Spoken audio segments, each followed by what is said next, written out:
Page 121, 122, which was review, which I had given you all last night or yesterday in class to kind of work on. And I just a reminder, if you ever go to look at your grades, if you ever have to see a goose egg in there for a homework assignment, just get it done and show me. I'll give you full points for it. It's not a big deal. Just, let's have your grades be as awesome as possible and go with that. Sound like a deal? Please don't be the kid that does nothing all year and then you give me a stack of stuff like, 7 minutes before the end of the semester. That always seems to happen, but it is what it is. All right, so I'm on page 121. I wanted to go through these. Start thinking about what you want to have on that half sheet of paper for tomorrow. So let's take a look. It says on page 121, it says a group of people in a study to test a new cholesterol medication has their cholesterol measured after taking this medication. Results are summarized in the display. Okay, so they give us these values. We have 142, 176, 186, 202, and 276. Now, I have a question. Am I able to put those into Desmos and see my box plot? What do you think? Can I put these values into Desmos and see my box plot? Being they said this was the minimum, this was Q1, this is the median, this is Q3, and this is the max. Can those go into Desmos? No. No. Okay, the only one, if you want to make a box plot, if I give you a problem to make a box plot with, I will give you a lot more data. I won't give you just the 5, the ends and the middles and the middle of the middles. Okay, so this can't go in Desmos. So if you wanted to make a box plot off of this, you just list the numbers. You kind of do this and say, oh, this is what it looks like. There's my box plot.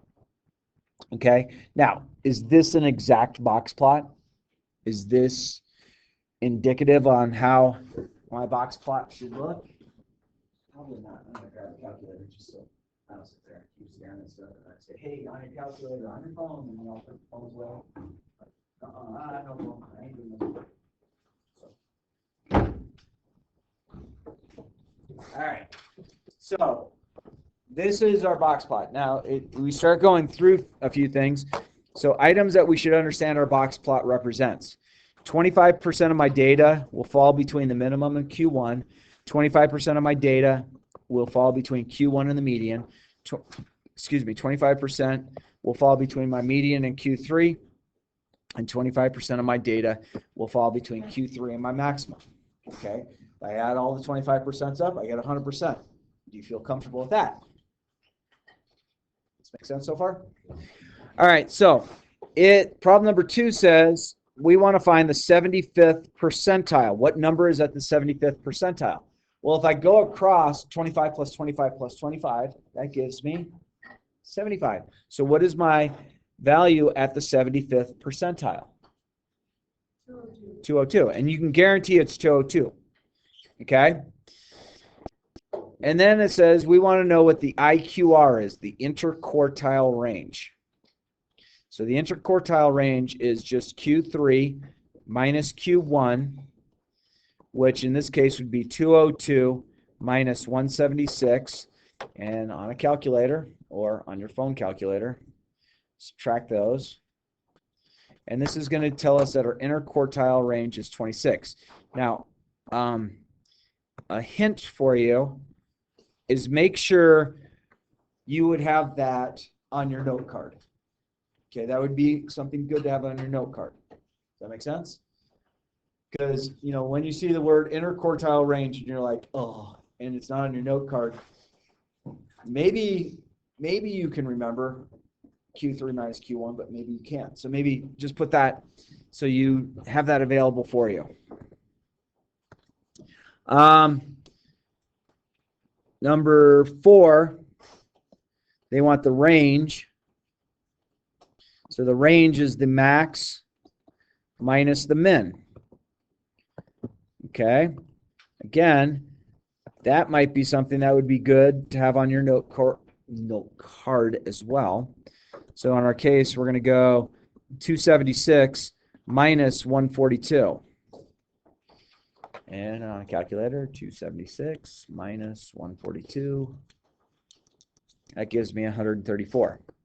So that means all of my data spans 134 tick marks or cholesterol levels or something.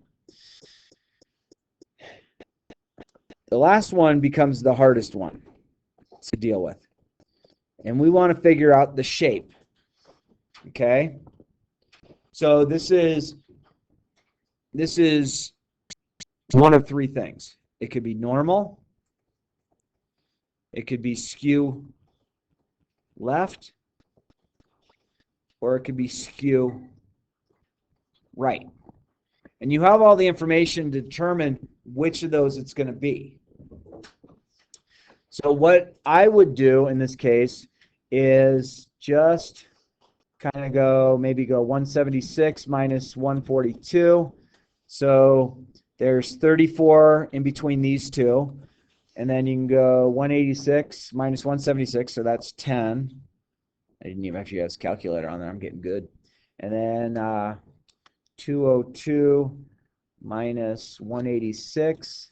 So this is 16. And then this is 74. Okay? I would also think it would be important for you to combine these together. So that would be 44 if I add those up. And if I add these up, that's going to be 80. That's going to be 90. Okay? Let me make that a little neater.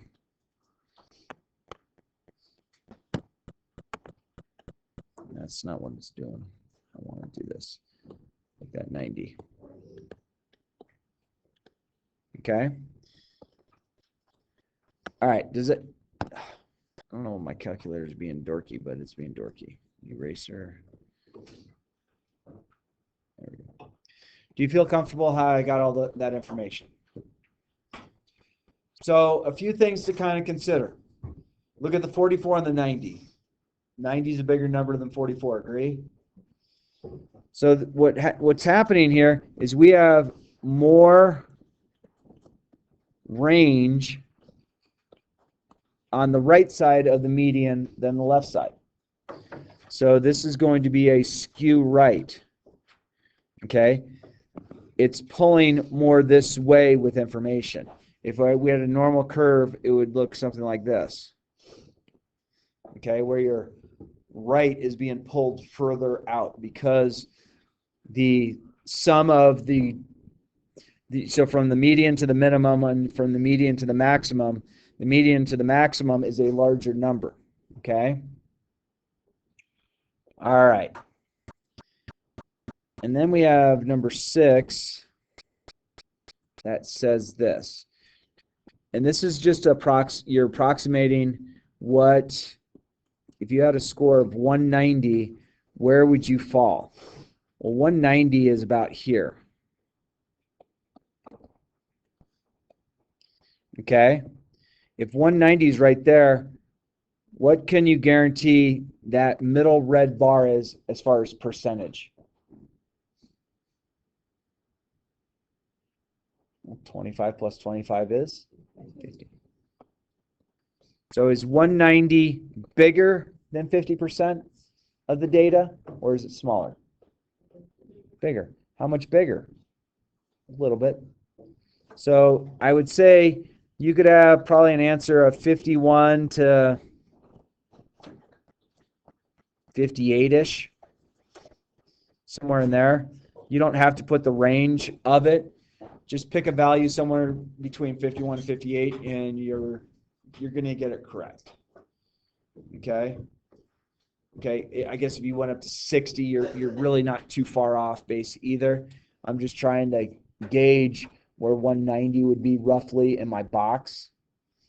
Okay? There will be things that we'll do later in the year that would be able to find us the exact percentile that would be. But as far as right now, we're between 51 and 58%-ish. Not perfectly, but somewhere in there. And then where do you think, if I were to give you the 28th percentile,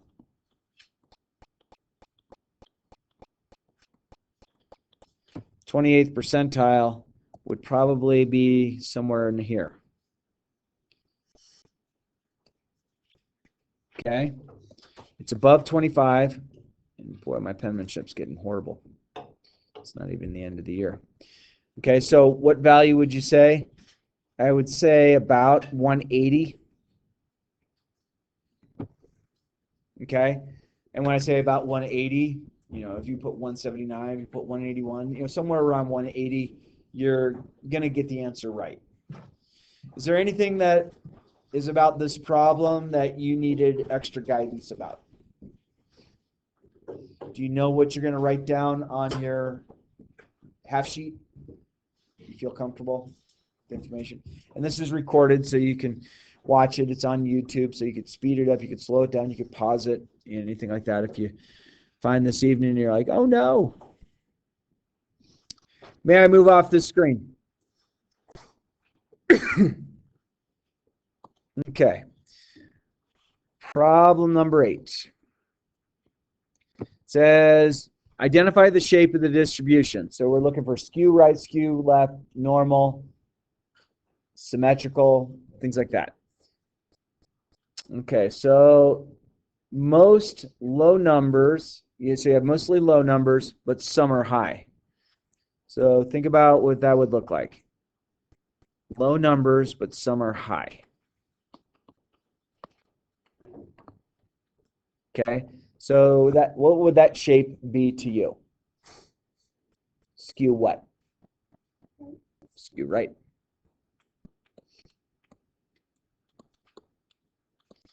So that'd be like if I had a 20-point quiz and I had a whole bunch of single-digit scores, but a couple people got like 18, 19, or 20. That 18, 19, or 20. Most of the scores are like single digits, and then I had a couple that did really well. That pulls it to the right. That doesn't happen in here, though. Everyone gets about the same score, which is great. Most scores are in the middle, and they get more and more rare as you go out. So they're somewhat symmetric. So this is a relatively normal score. Okay, it falls into a bell curve. Okay, the further and further you go out to the right or the left, the less and less likely it is to happen. This is the one that people might goof up. Every possible outcome occurs the same. So it's going to look something like this. What would that be? What do we call it? I don't remember off the top of my head. Rectangle? Is that, just looking in. So the shapes, yeah, that's rectangle. So the shapes, you want to know to find where the shapes are called, maybe on page 19, that would help you out. But this is definitely called rectangle. But page 19 has all the different shapes that might come available. Then number 11, the mean is greater than the median. Okay, so if this was the median and this was the mean, so the mean is pulled right, and things that are pulling the mean to the right are the larger outliers. So this is going to be a skew what?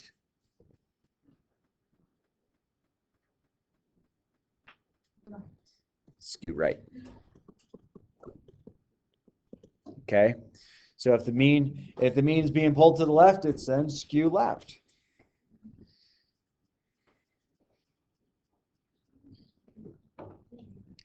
And then problem number 12, what is meant What did I do?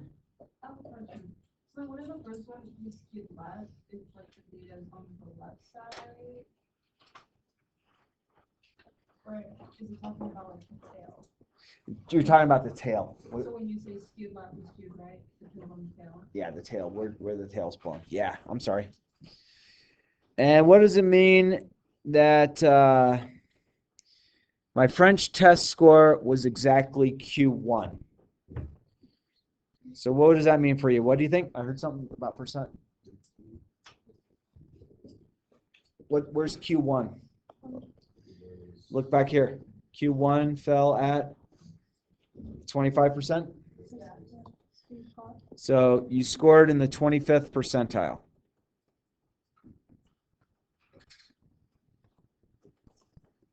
If you were to say that my French test score was exactly the median, what percentile did you fall in? 50. And if you said my French score was exactly Q3, what percentile did you score in? 75. Does this make sense? You good? Happy? All right. I'm done with page 121. Is there anything you need me to do extra for you there? You feeling pretty good? And we'll have the rest of the period once we get done to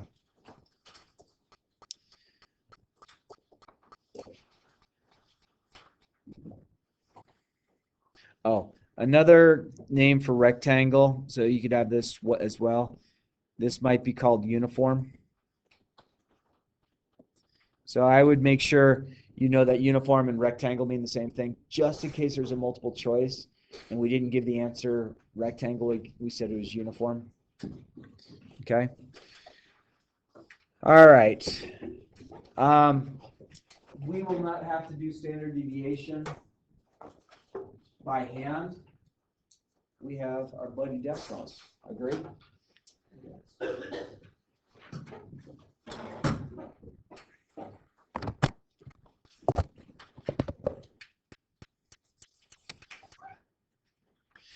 All right. So it says calculate the standard deviation with the numbers listed below by hand. So the 2, 3, 4, 6, 10 are not the min, Q1 median, Q2 maximum. They are actually data points. So let's jump on to Desmos, see what Desmos has to say.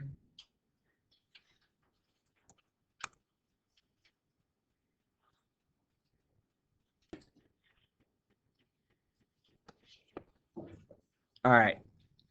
So how do we do standard deviation and things like that with Desmos? Do I do like list equals square bracket, or do I make a table? Table. So you want to make a table. Hey, thank you very little. All right. So I want to make a table. So you hit the, let's pull this down. We're going to hit the plus. We want to make a table. And we're just worried about X1. So we have 2, enter, 3, enter, 4, enter, 6, enter, 10, enter. Okay, so the table's set. And then what we want to do is you go down to your second equation. And we go under functions. And we're going to look for standard deviation under statistics. So STDEV. We want to do the standard deviation, and this is what you have to remember. And if you forget how to do this on your phones, again, I'm not testing you on Desmos, so ask me. But it's going to be no. You're just gonna become a pros at it because we're going to use it so often. Okay. So I want X, but how do I make a sub 1? Shift 1. It's not shift underscore. So you go shift underscore. That's going to make it go down, and then you can put the 1 there. Okay, what's that? Oh, is it? Yeah, it just does it for you on the phone. Yeah, if you just press shift. Oh, cool. I didn't know that. Oh, that's good to know. So you just hit shift, and then holding shift, you hit number 1, and it's going to do it for you? Okay. Okay, so we realize my board over there, we don't see all the pixels. So that is an equal sign. It's not a negative sign. Okay. Remember, standard deviation cannot be negative ever, even though my board kind of, the equal sign is goofy there. So definitely add an equal sign there. So 3.16 is my standard deviation. Oh boy, we just did it by hand. That was hard. Okay. And I think we're ready to go away from Desmos, I believe. Any questions about that? All right. Number 14. It says, assume that the mean temperature in London in the summer is 72 with standard deviation 8. Explain what the standard deviation measures in the context of this equation.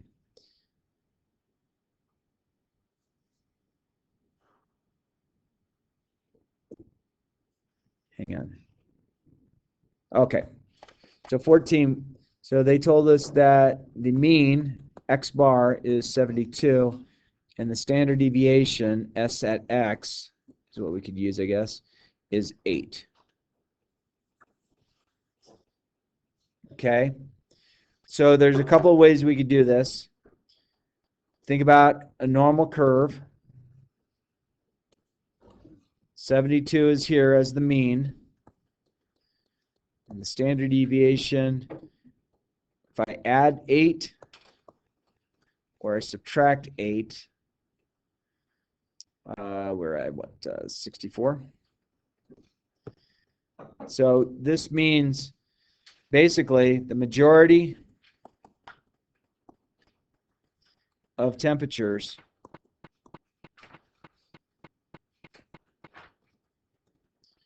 range from 64 to 80, or you could say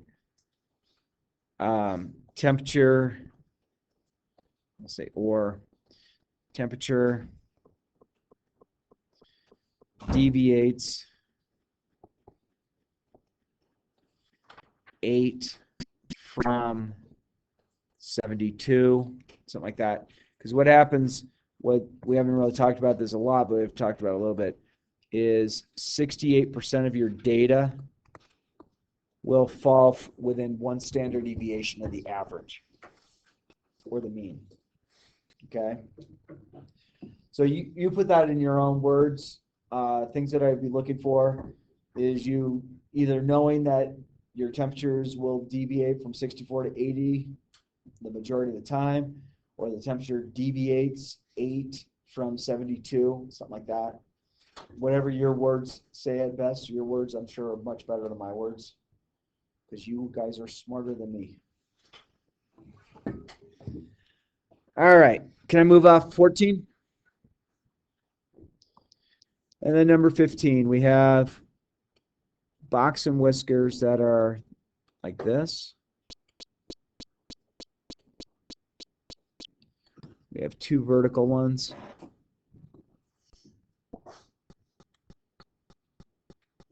One looks like it's higher than the other. And this was females and males and workout time. Okay. So there are things that you can kind of, try and eyeball on here. So it appears this minimum is about 31-ish maybe. This is Q1 is about at 49-ish. This one here is about 52-ish. And your numbers might be a little different than mine, but you're right around where we're at. And this is at like 62. And then the max is 85. Okay, so that's the female workout times. The male workout times looks like the max is maybe about 91. And 75 maybe. And I'm just doing the best I can trying to line it up. It looks like about 69-ish. And bottom one looks like about 60. And then the very absolute bottom for guy workouts would be about 39. Okay. Now, those aren't exact. They're roughlies. So your roughlies are going to be correct as well. I mean, where it says 85 for the top for the female workout, if you said it was 116, I think you're a little bit far off. So just do your best at trying to estimate where those would be. And then it says, let's see what my words are.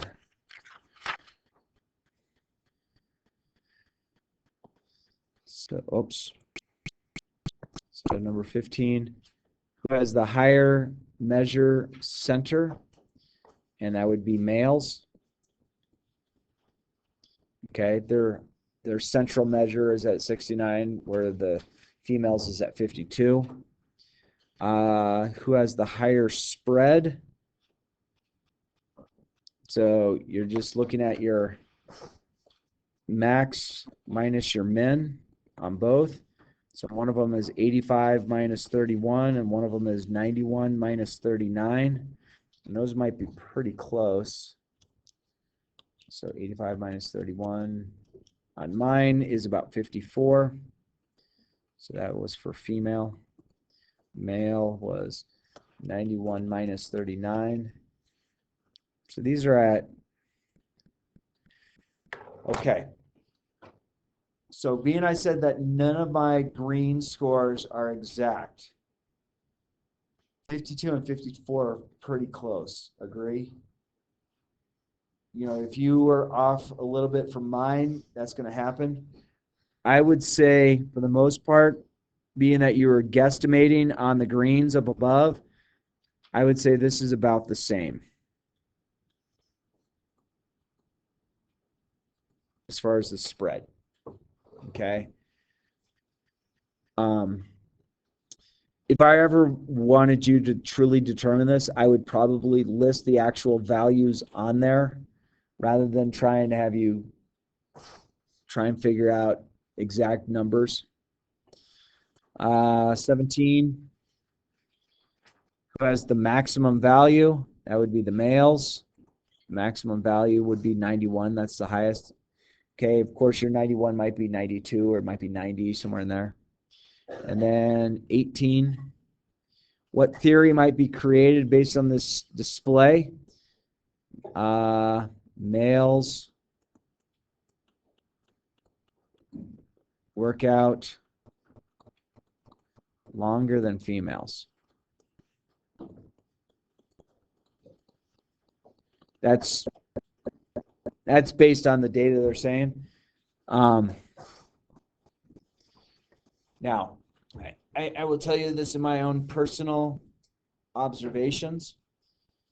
I might be at the gym for a longer period of time than my female counterparts, but I am a social butterfly. Guys sit around and chat in the gym nonstop. They got TVs on, our attention's drawn to. Us guys, we might be in the gym a longer amount of time, but when I look at the guys that work at my gym and the females go in there, I got something to do, I'm going to do it, and I'm out. I get in there, what's up, Kevin? Hey, Stirrup, how you doing? Blah, blah, blah. And we start chatting. I'm not exercising. He's not exercising. I go exercise, and then I go see Peter. Hey, Peter, what's going on? Hey, Stirrup. So that's, kind of me. So as far as what this review had, I think you have about everything that you would need for the quiz. Do you know what you want to write on your half sheet of paper? I don't have an assignment for tonight other than to get that half sheet of paper done. So if you want to take the rest of the period, or if you have individual questions to ask of me, we can do that, okay?